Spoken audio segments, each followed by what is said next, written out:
Did you know 64% of Japanese people think mental illness is a sign of personal weakness? Hello everyone, welcome back to my channel. Today I wanted to talk about something very important that is often overlooked in Japan: mental health. Mental health. Did you know that every year people in Japan die from karoshi, which means death by overworking? In fact, in 2021 alone, over 2,000 cases were reported. A 2019 survey found only 5% of Japanese people sought professional mental health support compared to 18% in the US. Why is this overlooked? I came up with 5 factors based on statistics. So let's get cracking. So I wanted to start from this billboard right here. It says, "Is depression an illness? No, it's a habit of your mind." I think that is pretty problematic, but it kind of makes sense because he looks like he's a boomer. So, number one, Japanese people tend to think mental health equals weakness. Before I get into this, I'm gonna go to somewhere more cool because it's 33 degrees outside. Okay, we're back. While Japanese people are known for their hard work and dedication, we rarely discuss about how we cope with our mental health. This is because a lot of Japanese people associate mental health with negative connotation, that weak people get mental health problems. They believe that admitting to mental health problems is negative and shameful. This makes it extremely difficult for individuals to seek the help they need. Okay, I wanted to share something that happened to me personally. So, this person at work was struggling mentally and was advised to take a month leave at work. This another person at work didn't know they're taking a month's break, and they were like to their manager, being like, "Oh, why are they away for a month?" And then the manager literally whispered to them and being like, "Oh, he became mentally ill from work, so he's taking a month leave, advised by the doctor." And I just didn't think whispering would have been necessary, as if this person was cheating on someone. Like, I didn't think that was necessary to whisper. So I found that kind of weird at first. And also, growing up in Japan, I was an anxious kid. Like, my heart would race for no reason, and I thought I was dying. So I went to the doctor when I was around like 13 years old. So they hooked me up to a heart monitor, and I was wearing it for like 24 hours, or I was wearing it for like a while to detect the heart murmur or something like that to see if anything was wrong. And my body was completely fine. And I now realize that it was all psychological. And back then, I had no knowledge of mental health or anything like that at all. I had no understanding of mental health, nor did my parents or the doctors. It wasn't something we talked about or learned in school. So the stigma around mental health is really negative, that people wouldn't really discuss about it, which makes it even worse for people to even deal with it with their own mental health. Number two, language around mental health. In Japan, people often use other expressions to express their mental health conditions. Instead of saying, "I'm mentally exhausted," we might say something like, "My mind is tired," or "I was mentally affected," as if your mental health is a foreign object. Interestingly, mental health in Japanese is mental health. So that definitely sounds like it's from somewhere outside of Japan, like Starbucks or McDonald's. Although mental health is defined as a person's condition with regard to their psychological and emotional well being, we also have this word menhera, which is short for mental health. Menhera itself means people with unstable psychological minds, with the nuance of unknowing to deal with. The first thing that you see when you search that word is menhera joshi, meaning menhera girl, as if only girls get mental health issues. This is why Japanese people associate mental health is like a weak thing and something to be shameful. We regard it as such a negative thing that, and we don't talk about it enough. Okay, it was too hot outside. I had to relocate back to my crib.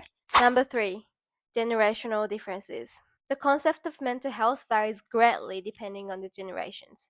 Older generations, in particular, have limited knowledge and understanding for mental health issues.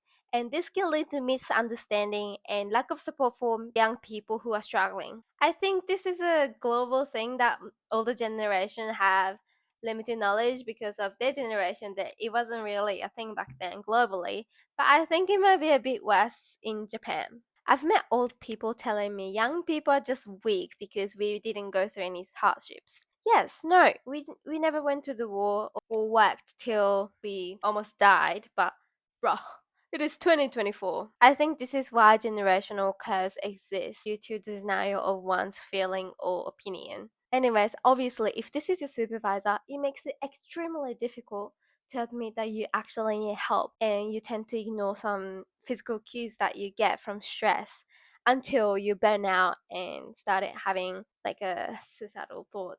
Personally, I was stunned when my supervisor told in front of everyone in a meeting that one of our team members is going on a break for a month because they became mentally ill from overworking, basically. After them telling everyone that this person is going on leave, they let the person who's going to leave to talk in the meeting in front of everyone. Like, who does that? It's so brutal. Like, who wants to do that? Obviously, it's not their fault. I just didn't think it's a nice thing.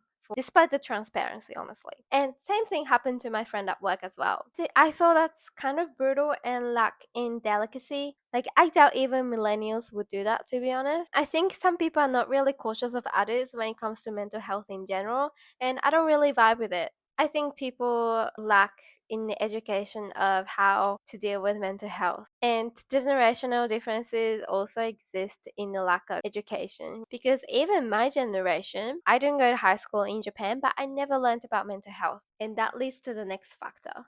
Number 4. Lack of education. Did you know 64% of Japanese people think mental illness is a sign of personal weakness? This misconception is obviously due to lack of education.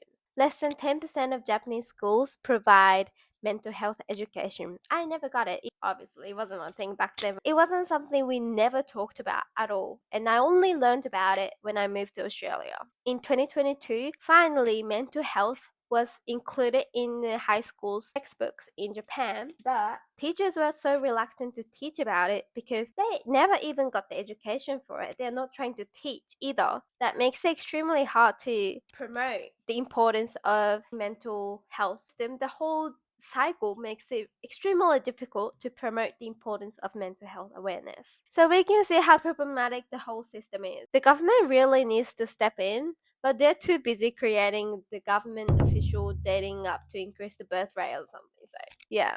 Number 5, lack of support. I think Australia provides general support funded by the government, such as Headspace and Beyond Blue. And we all know about it. We normalize getting help. But it's not really a thing in Japan. As you know, it's considered as like a personal weakness.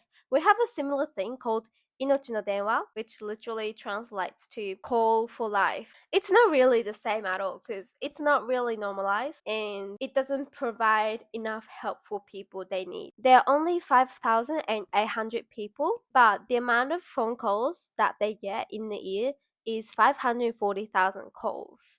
And that is a lot. That is why a lot of people can't really get the hold of it. They can never talk to anyone. They will be waiting for hours and hours, and it just doesn't really work for a lot of people. So it's not enough at all for the amount of people. And the worst thing is the people who get the calls, they're all volunteers. They don't get paid for it, but they have to attend the training for a year with their own expense, and they have to spend their own money for the transportation to get to the phone call center. And that is a lot. And there are a lot of volunteers are retired people, but because of the financial and mental burdens that they get from the volunteering, a lot of people tend to quit and they're looking for volunteers all the time. And I don't think they should be volunteers. They should absolutely get paid. And the government really needs to step in and help to increase the support they need. The government that boomers are consist of really need to acknowledge the importance of mental health and have some sort of system that people can rely on. So yeah, the hotline is known for not being able to connect to the other end. It's not really working at all. So yeah, that's something that government really needs to work on, honestly. And that concludes the 5 factors of mental health stigma in Japan. Hope you enjoyed the video. If you did, make sure to like and subscribe as always. Thank you so much for watching and I'll see you in my next video. Bye!